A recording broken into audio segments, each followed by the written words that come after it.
Master's my friend. You don't have any friends. Nobody likes you. Not listening. Not listening. You're a liar. And a thief. No. Murderer.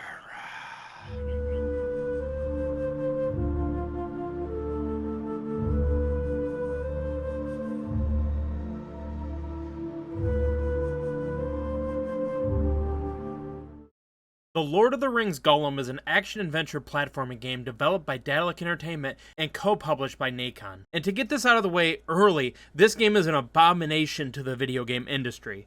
I usually start off with an overall story synopsis, but in all honesty, this story doesn't deserve it.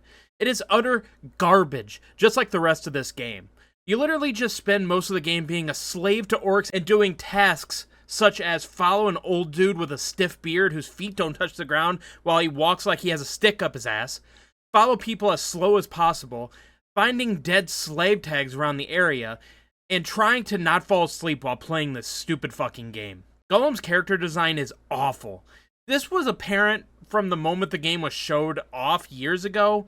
If you look at a side-by-side of Gollum and Shadow of Mordor from 2014, and then you look at Gollum in this game, you can tell that this game isn't even close to what it should be at almost every level. The textures of the game were atrocious, and in some parts just completely unfinished. The climbing, most of the time, just didn't work correctly, the voice actor of Gollum and really all the voice cast were terrible, and the game glitched out on me repeatedly. One of the glitches had me stuck in a game over screen, forcing me to restart the entire level just to get it to work. Lure them into her webs and then... Am I going the wrong way or something?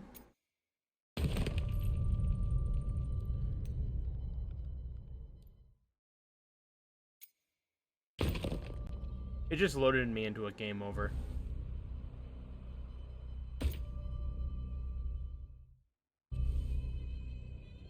We are like 15 minutes in and it's already broken. This game was just one of the most boring, slap-in-the-face cash grabs that I have ever played in my life, and at no point did it pick up or do anything but put me to sleep.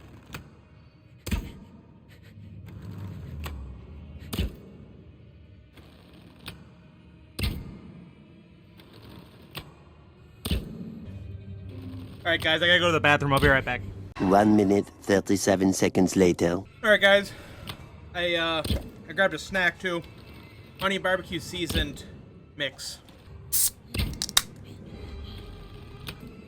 So how's your guys' day going?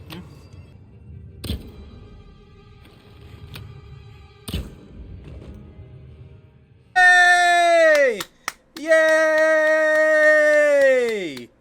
Gandalf even makes some appearances at some points of the game, but he is only known as the Wizard. Even after a character names him as Gandalf, the subtitles will still call him the Wizard. Now, is that really that big of a deal in the grand scheme of things? Not really, but it just goes to show you how little effort went into the attention to detail in this game, which was very, very little. Speaking of Gandalf, I think in all honesty, he would have been a way more compelling character to have as a main character of a game, and I wish they would have done that instead. Maybe not this company, since they fucked this one up pretty bad, but I would rather have a Gandalf game made by a competent developer over a Gollum game that was a cash grab and a failure in almost every sense. Then Daedalic put out an apology statement not long after releasing the game and talking about how they are working diligently to address the bugs and technical issues many of you have experienced. Well, guess what, Daedalic? There is no fixing this game. You can release 100 updates and this game will still be garbage because it is rotten at its core and there is no fixing it, and they know this. There is no statement that is going to get you out of the mess you created yourself. On top of that, you decided to charge full price for the game knowing that this is what the game was, and that it would piss off not only fans of Lord of the Rings, but fans of video games in general. And you still went ahead and making it and putting it out there, knowing that this would be the reception it would get. On top of that, they also added microtransactions where you can spend $3 to get Gollum emotes, which no one fucking wants. No one wants to pay $3 for emotes in a game that's already terrible. It's just these kind of things that you could tell that was just a total cash grab from beginning to end, and that's why their fake PR apology doesn't really mean much and is not really accepted. They knew exactly what they were putting out, they knew exactly what state that game was in, and they put it out anyway. So they can just kind of take their apology and they can shove it up their ass. On the gameplay front, it is just platforming and stealth missions for pretty much the whole game with a few variations here and there that we'll get to in a second, which would be fine. I've played many good platforming and stealth games over the years, but just like the rest of this game, it's just boring as hell and terrible. Half the time Gollum doesn't grab onto the ledges you are jumping to, and just goes screaming like a moron into the abyss. The other aspect of the gameplay is the ability to lead people with commands, which, to be honest, shouldn't even be in this game.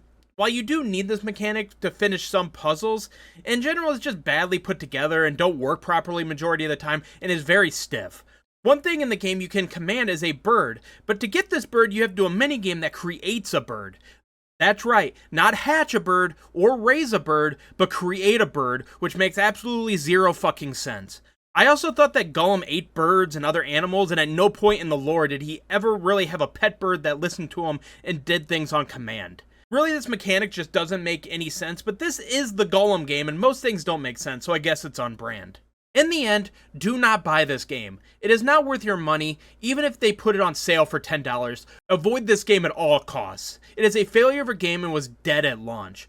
We have had a string of good movie license games after years of garbage, and games like this and Fast and Furious Crossroads take the movie license games back to the early 2000s when they were just money grabs. They actually have to put substance together and actually make people care about their content, not shove out a game knowing that, oh, people love Lord of the Rings, they're going to buy it, and then also on top of that, shove microtransactions into it, thinking that, oh, they'll buy it because they want to see Gollum do emotes. Well, guess what? This isn't Fortnite, and people don't give a fuck about emotes if your game is terrible. And apparently Daedalic failed to realize this, and that is why I am giving The Lord of the Rings Gollum a 2 out of 10.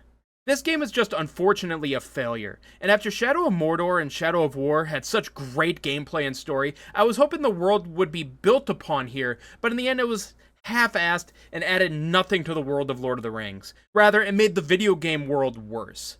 But what did you guys think of Gollum? Did you like it less, or have you lost your mind and liked it better than I did? Let me know in the comment section below. But that is going to do it for this review. Thank you guys so much for watching, and I will see you in the next one. Bye, guys.